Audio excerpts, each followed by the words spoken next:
पंच महाभूत यानी आप देखेंगे कि 5 मूल तत्व, यानी भारतीय दर्शन में 5 मूल तत्व जो होते हैं, जैसे वायु है, आकाश है, अग्नि है, जल है और पृथ्वी, इन्हीं को 5 मूल तत्व कहते हैं। यही हमारे पंच महाभूत हैं। यानी भारतीय दर्शन में 5 मूल तत्व यही हैं, जिनसे सभी ब्रह्मांडीय सृजन और मानव शरीर बना है। इसके बाद देखते हैं कि ये तत्व जो होते हैं ये सृष्टि के आधार हैं। आयुर्वेद सहित विभिन्न भारतीय विज्ञान और दर्शनों में ये बहुत ही महत्वपूर्ण है। यानी आयुर्वेद से लेकर दर्शनों में भी इनकी महत्ता को बताई गई है, इसलिए बहुत ही महत्वपूर्ण है।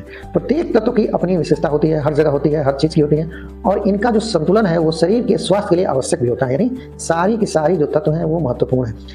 ये 5 महाभूत, यानी पंच महाभूत आकाश जैसे स्पेस, इसमें आप देखेंगे कि शून्य या खालीपन जो सभी पदार्थों को स्थान देता है उसको आकाश कहते हैं।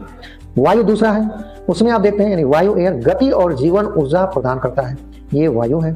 अग्नि यानी फायर, इसमें आप देखते हैं कि ऊर्जा, गर्मी और परिवर्तन का प्रतीक होता है ये, इसीलिए अग्नि को ऐसे बताया गया है। फिर आता है जल यानी वाटर आता है, इसमें आप देखेंगे कि तरलता जिसमें बहाव हो, जीवन का यही आधार है और ये जीवन का आधार है। इसके बाद पृथ्वी यानी अर्थ, ठोस और अस्थायित्व का प्रतिनिधित्व करता है, यानी पृथ्वी है जो ठोस और अस्थायित्व का प्रतिनिधित्व करता है। तो ये पंच महाभूत ये सारे इस प्रकार से हैं, और आपको कोई क्वेश्चन आता है इससे रिलेटेड तो आप बहुत ही आसानी से इसको एक्सप्लेन कर सकते हैं। इन्हीं से हमारा शरीर बना है, तो ये बहुत ही एक तरह से आयुर्वेद में बहुत ही महत्वपूर्ण स्थान रखता है।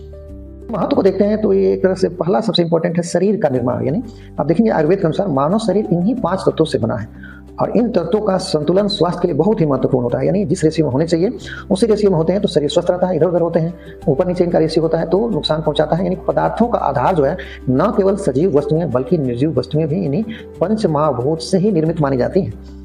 तो लिविंग के लिए नॉन लिविंग में भी ये देखने को मिलता है। आयुर्वेदिक जो सिद्धांत है उसके अनुसार आप देखें कि शरीर में मौजूद वात, पित्त और कफ, यानी वात, पित्त और कफ को इन्हीं महाभूतों से जोड़ा जाता है। जैसे कफ जल और पृथ्वी तत्वों से बना है, यानी कफ क्या है, जल और पृथ्वी तत्वों से बना है। तो इस प्रकार से आप देखते हैं कि इन 5 महाभूत जो तत्व होते हैं वो पूरे शरीर के लिए, ह्यूमन बॉडी के लिए या कोई लिविंग ऑर्गेनिज्म है उसके लिए महत्वपूर्ण है। इसके साथ साथ आप देखेंगे कि नॉन निर्जीव वस्तुओं में भी इनका एक रेशियो होता है, यानी ये पाए जाते हैं निर्जीव तत्वों में, निर्जीव ऑर्गेनिज्म में भी ये मिलते हैं। यानी आप देखेंगे कि ये न केवल सजीव वस्तुएं बल्कि निर्जीव वस्तुएं भी इन्हीं पंच महाभूतों से निर्मित मानी जाती हैं।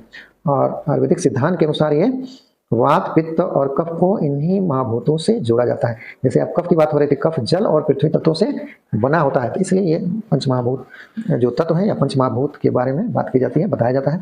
और क्वेश्चंस भी आते हैं तो आप इसको लेके आप एक्सप्लेन कर सकते हैं चीज़ों को लेके जो चीज़ें बनी।